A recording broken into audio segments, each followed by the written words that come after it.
Olá pessoal, aqui quem fala é o Sérgio Santos e estamos aqui mais uma vez para o nosso quadro Evangelho, Consciência e Espiritualidade. O objetivo do nosso quadro é sempre trazer as reflexões da ciência, da pesquisa que hoje são difundidas no mundo inteiro e como isso pode se conectar através dos artigos científicos e livros com o Evangelho e os ensinamentos de Jesus para a nossa vida, para o nosso dia a dia. Então, para nós darmos início, vamos fazer a nossa prece de abertura. Pai, Deus, amor e bondade, gratidão, Senhor, por estarmos aqui juntos mais uma vez aprendendo, buscando, Senhor, ouvir, escutar os Teus ensinamentos para tentarmos aplicar cada vez mais no nosso dia a dia. Que saibamos nos conectar com as boas energias e a espiritualidade divina, os anjos e mentores de luz, para fazermos o bem e sermos luz aonde formos. Ilumine esse Evangelho, que assim seja. Muito bem. Então, para nós darmos início, vamos fazer a leitura do Evangelho de Jesus Cristo segundo Lucas, comentado por Emmanuel. Hoje, Lucas capítulo 13, versículo 24.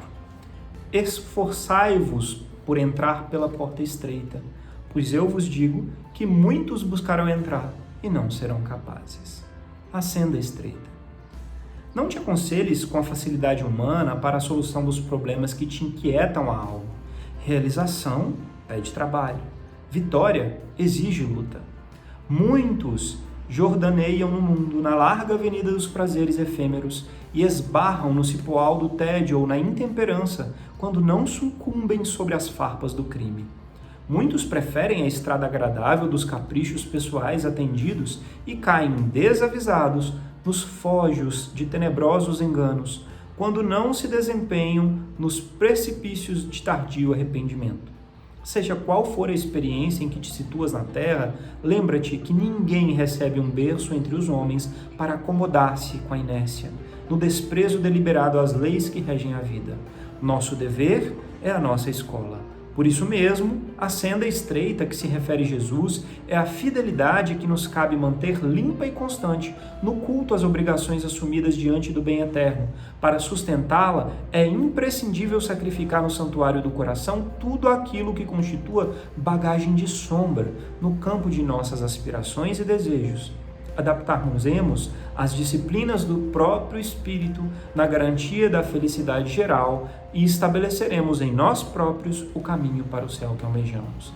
Não te detenhas no círculo das vantagens que se apagam em fulguração passageira, de vez que a ociosidade compra em desfavor de si mesma as chagas de penúria e as trevas da ignorância. Pórfia da renúncia que eleva e edifica, enobrece e ilumina. Não desdenhe a aprovação e o trabalho, a abnegação e o suor. E em todas as circunstâncias, recorda sempre que a porta larga é a paixão desregrada do eu, e a porta estreita é sempre o amor intraduzível e incomensurável de Deus. Que assim seja. Bem, essa passagem linda da porta estreita e da porta larga, que é tão comentada, nos diversos círculos religiosos que meditam sobre o Evangelho de Jesus, nos traz um ensinamento muito direto nesse comentário por Emmanuel.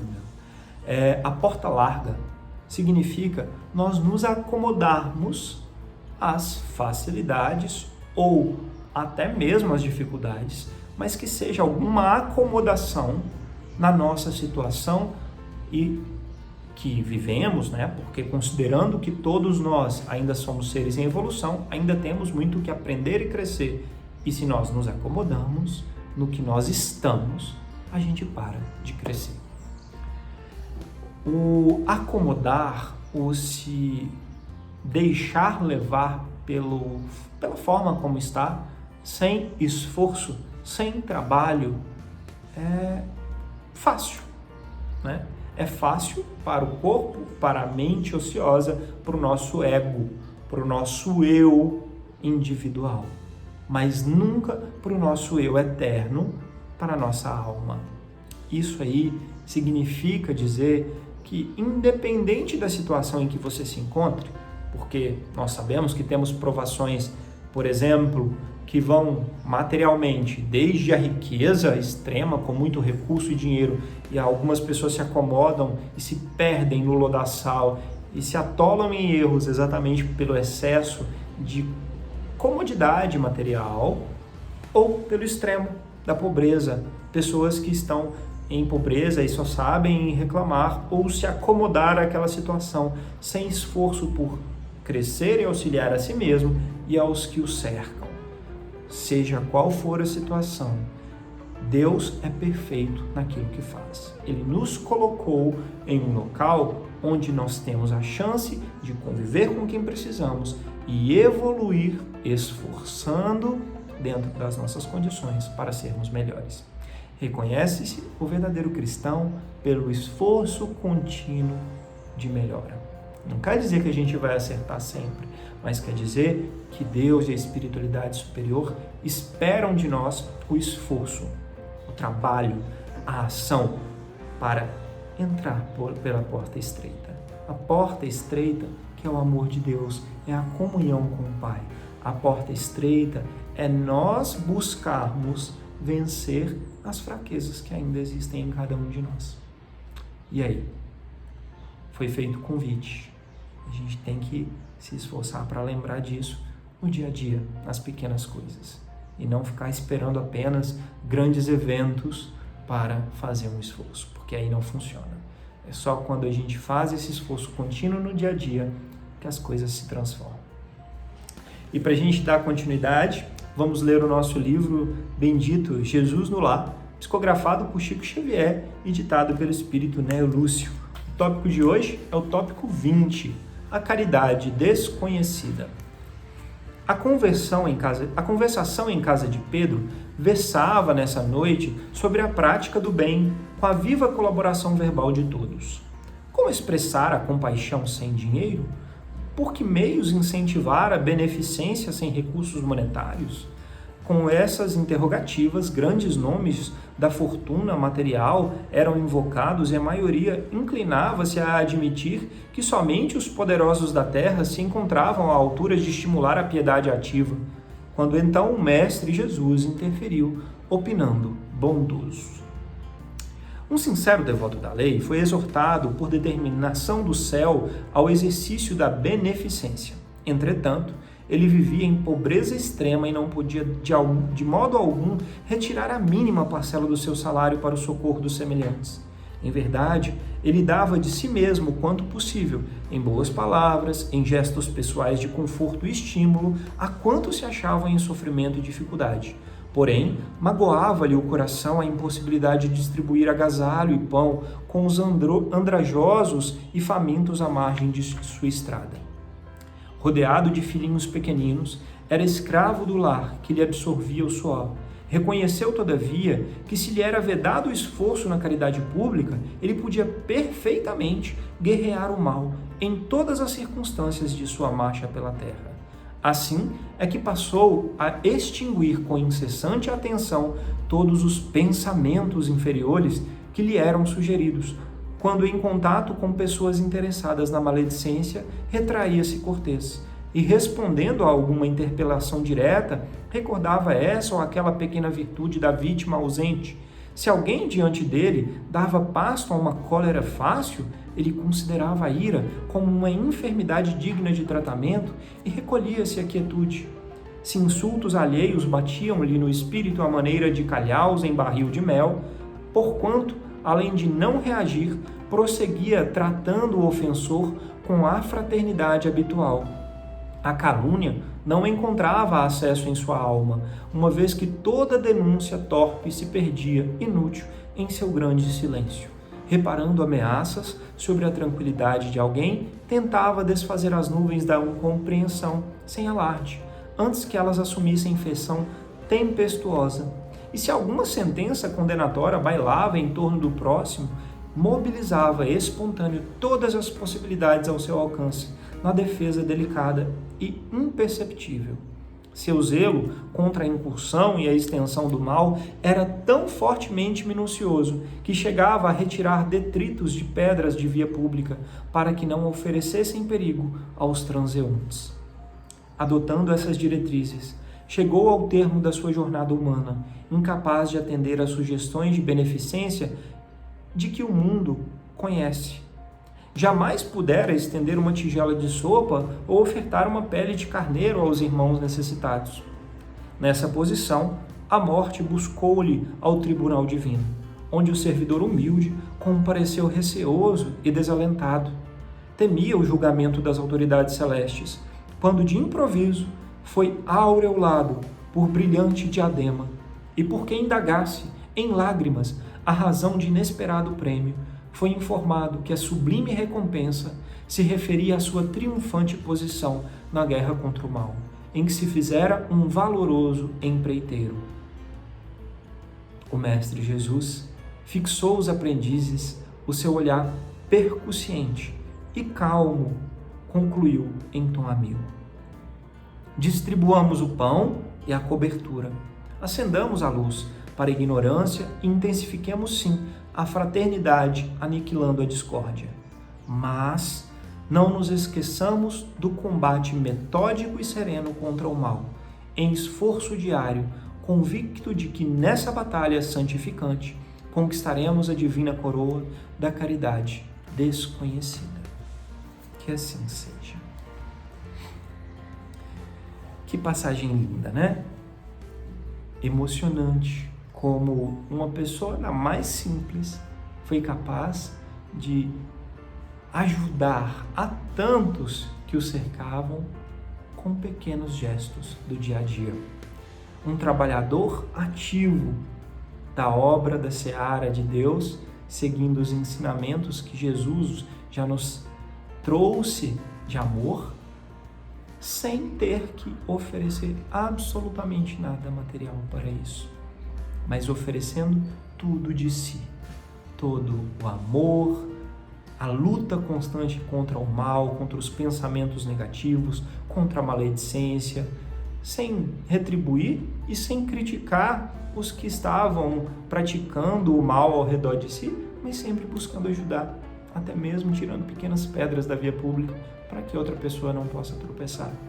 Ajudando, cuidando da natureza, vamos expandir isso aí, falando uma palavra de luz e de consolo, com um sorriso para aquela pessoa que está trabalhando e que você cruza o caminho no dia a dia.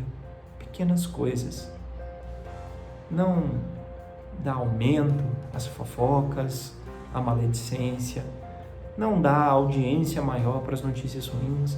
Ao contrário, ao saber delas, fazer uma prece de luz e de amor para o bem, para que aquilo possa ser resolvido e seguir fazendo o bem, tratando os nossos próprios sentimentos e pensamentos, para que assim a gente possa um dia ser aureolado com essa coroa da caridade voluntária, espontânea e que é, como o nosso lindo Evangelho nos disse, o esforço digno para passar pela porta estreita. Porque vencer as fraquezas que existem em nós sem nos deixarmos entregar às vibrações ruins, baixas ao nosso redor, é um esforço árduo para passar pela porta estreita, de forma ativa, com ação, com esforço em si próprio, tá bom? E dentro deste contexto, nós temos um artigo científico que é o seguinte: empatia e inteligência emocional. Sobre o que se trata realmente? Esse artigo científico foi uma revisão publicada no International Journal of Caring Science, ou seja, Jornal Internacional da Ciência dos Cuidados, tá? E foi publicado pelos autores Yanodou, F, e Konstantikaki, V, que são da Grécia, tá? Autores da Grécia. Basicamente, o que esse artigo científico nos traz, que a empatia é a capacidade de compreendermos o próximo, nos colocando no lugar. Então, empatia não é simplesmente algo vazio e falso.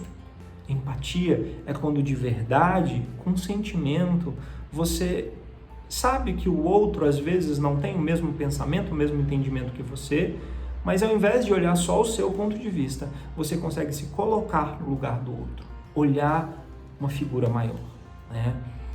Vou dar um exemplo prático. Muitas vezes eu posso me pegar ou observar na sociedade o julgamento aos moradores de rua, porque nós sabemos que boa parte deles tem problemas com drogas, problemas com álcool, né, e outros tipos de problemas físicos e de dependência que acabam dificultando muito que eles trabalhem, consigam um emprego e consigam forças para sair das ruas dos vícios. E muitas vezes é um caminho muito fácil, é uma porta larga, né? A gente julgá-los pelo que eles não conseguem fazer. Mas e se nós nos colocarmos no lugar? E se por acaso eu tivesse um vício e não tivesse ninguém para me ajudar? E eu perdesse o meu emprego e tudo material que eu possuo e me visse de uma hora para outra na rua, sem ter ainda condições psicológicas, emocionais e físicas de vencer o meu vício e ao mesmo tempo sem ter amparo para ter um prato de comida, para ter um lugar para dormir. Como eu me sentiria se eu estivesse nessa posição? Quando a gente começa a fazer esse exercício de treinar se colocar no lugar do próximo, a gente passa a compreender que a vida transcende muito o nosso eguinho, né, digamos assim, que é tão pequeno, perto da nossa alma e perto do todo, do tudo, do Pai, né? E aí a gente começa a desenvolver com este treino a inteligência emocional, que é um treino para lidar com as nossas emoções e saber colocá-las e expressá-las da forma correta, na hora correta, da maneira correta, amparando e auxiliando a nós mesmos, porque quando nós treinamos e cuidamos da nossa inteligência emocional, nós estamos tendo autocuidado, mas também ao próximo, aos que nos cercam. Tá bom? Então, esforço para termos empatia, inteligência emocional, auxílio nas pequenas coisas para passarmos por essa porta estreita. O que Deus nos pede é um esforço contínuo para melhoramento, tá bom? Gratidão pela oportunidade de conversarmos. Namastê e até a próxima.